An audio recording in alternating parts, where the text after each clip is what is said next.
मान्यवर काशीराम जी को जरूर देखा और मैं दावे के साथ कह सकता हूं कि ऐसा नेता ना पैदा होगा ना कभी हुआ।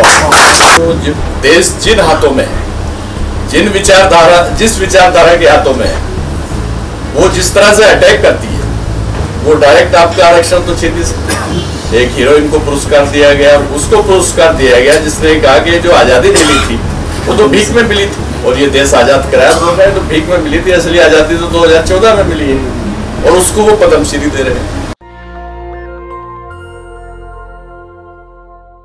आप सब लोग पदाधिकारी हैं, साथियों, मेरा आपसे बहुत लंबा साथ है। जब मान्यवर काशीराम जी ने शुरू किया और ताकत आप ही लोगों की थी, उनके साथ भी बागसेफ की ताकत थी एक बहुत बड़ी, वही सबसे पहले उन्होंने तैयार किया था।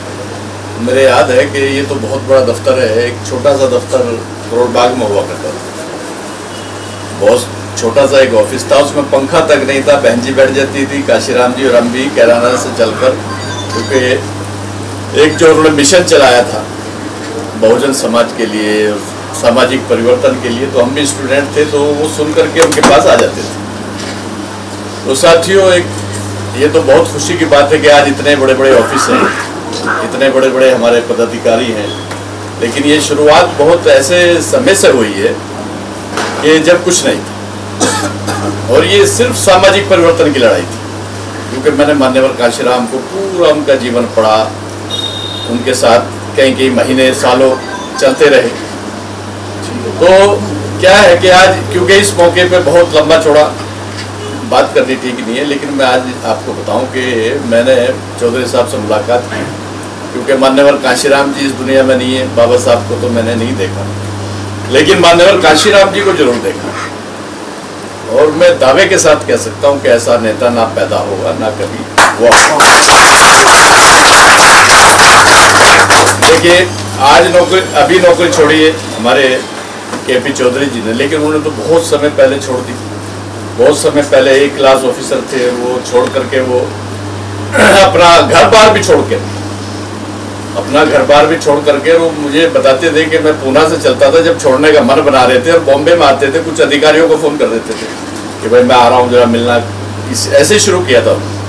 तो बताते थे कि जब मैं बॉम्बे में जाता था अधिकारियों के पास, तो अधिकारी नहीं मिलते थे, वो चले जाते थे कि यार ये टाइम खराब करेगा, और फिर वो अपने चने वने लेके झुग्गी झोपड़ियों में जाते थे।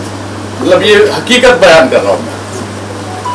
तो बड़ी मुसीबतों के साथ में ये चीजें पैदा हुई है। ये बड़ा एक परिवर्तन जो पूरा नहीं हुआ, तो लेकिन अभी क्या है कि अभी हम लोग थोड़ा सोए हुए हैं, क्योंकि जो एक अधिकार बाबा साहब ने संविधान में आरक्षण का हमें दिया, मुझे लगता है कि अभी जो देश जिन हाथों में है, जिस विचारधारा के हाथों में है, वो जिस तरह से अटैक करती है, वो डायरेक्ट आपका आरक्षण तो छीन नहीं सकती। उन्होंने देखा पिछले दिनों हल्का सा एक इशारा हुआ था, पूरा बहुजन समाज रोड पर आ गया था। लेकिन साथियों, ये शुरुआत जो है, ये जो बेचने की शुरुआत, एयर इंडिया बेच दिया, रेलवे की तैयारी है, सारे संस्थानों को जो बेचने की तैयारी है, तो मुझे लगता है कि ये संविधान पर ही, वही बाबा साहब ने जो संविधान में आपको अधिकार दिया, उसी पर हमला है। मुझे लगता है कि ये इसी चैनल से, इसी तरीके से इसको खत्म करना चाहते हैं, तो उसको थोड़ा आपको देखना होगा गंभीरता से कि ये चल क्या रहा है। अभी क्या है कि जो लोग, अभी आपने देखा कि राष्ट्रपति भवन में पुरस्कार दिए गए, एक हीरोइन को पुरस्कार दिया गया, उसको पुरस्कार दिया गया जिसने कहा कि जो आजादी मिली थी वो तो भीख में मिली थी। हमारे बुजुर्गों ने, जो सभी ने, हजारों लोग मरे, शहीद हुए, और ये देश आजाद कराया तो भीख में मिली थी, असली आजादी तो 2014 में मिली है, और उसको वो पद्मश्री दे रहे हैं। तो आपको मतलब ये समझना पड़ेगा कि देश किस तरफ जा रहा है। इस मौके पे तो मैं यही कहूँगा, चौधरी साहब से मैं मिला, और देखिए मुझे काफ़ी काशीराम जी के साथ एक लंबा, और बहन मायावती जी के साथ लंबा समय मिला काम करने का।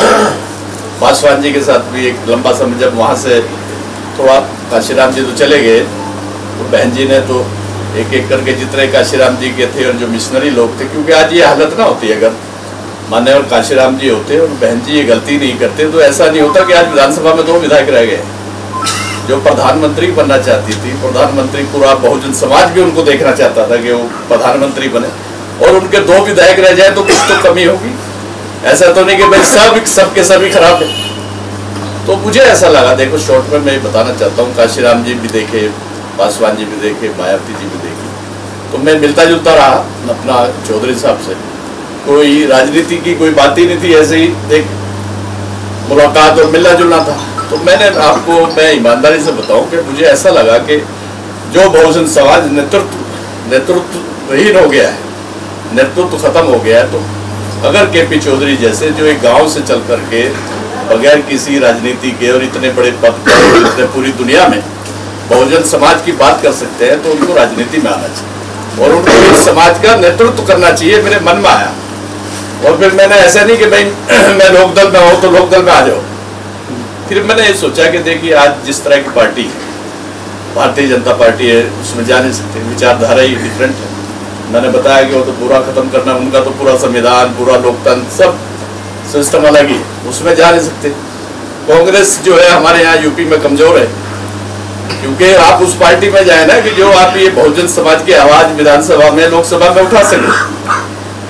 आपका ऐसा काम करने का कोई फायदा नहीं है अगर आप लोकसभा या विधानसभा में नहीं जा सकते। तो मैंने महसूस किया कि आज उत्तर प्रदेश में भारतीय जनता पार्टी का मुकाबला सिर्फ हमारा जो गठबंधन है, उधर समाजवादी पार्टी है, इधर हम लोकदल है। तो मैंने महसूस किया कि इस जरिए और इस तरह से, और हमारे नेताओं को मैं रोज मिलता हूँ उनसे। अभी उन्होंने न्याय यात्रा 2 महीने पहले निकाली, हमारे रोजिया जी हैं उसके अध्यक्ष, उनके नेतृत्व में अब उन्होंने जो है बहुजन उदय अभियान शुरू करा रहे हैं। अभी बहुजन उदय अभियान जिसमें यह है कि संगठन में भागीदारी और सत्ता में हिस्सेदारी, मतलब पूरा फोकस ही बहुजन समाज के ऊपर है। बात करते बोले यार ये जाट की, मुसलमान की नहीं, पूरे बहुजन समाज की बात करो, दलितों को, एससी को, एसटी को, उनकी बात करो, उनको और लीडरशिप निकालो उनके अंदर। तो मैंने जब उनका दिल देखा, दिमाग देखा, मैंने देखा कि केपी चौधरी जी को वहाँ एक मान सम्मान मिल सकता है। और उनसे कई बार मीटिंग हुई, आपके बीच में भी है, क्योंकि जो अगर इनको मान सम्मान नहीं मिल सकता तो ये आपको भी मान सम्मान नहीं दिला सकते। मैं आपको बताना चाहता हूँ, जिस पार्टी में अगर मान सम्मान इनको नहीं मिलेगा या मुझे नहीं मिलेगा या आपको नहीं मिलेगा, जैसे हमारे पुराने नेताओं को, उनको तो मिलता रहा, लेकिन वो अपने समाज की लड़ाई नहीं लड़ पाए। तो यहाँ ये है कि यहाँ इनको पूरी छूट है लड़ाई लड़ने की, और पूरा काम, बहुत बड़ी जिम्मेदारी। इनसे कहा भी है जयंत जी ने, और मुझसे भी कहा है कि भाई राष्ट्रीय महासचिव इनका घोषणा होने वाली है, आजकल में लिस्ट बन रही है।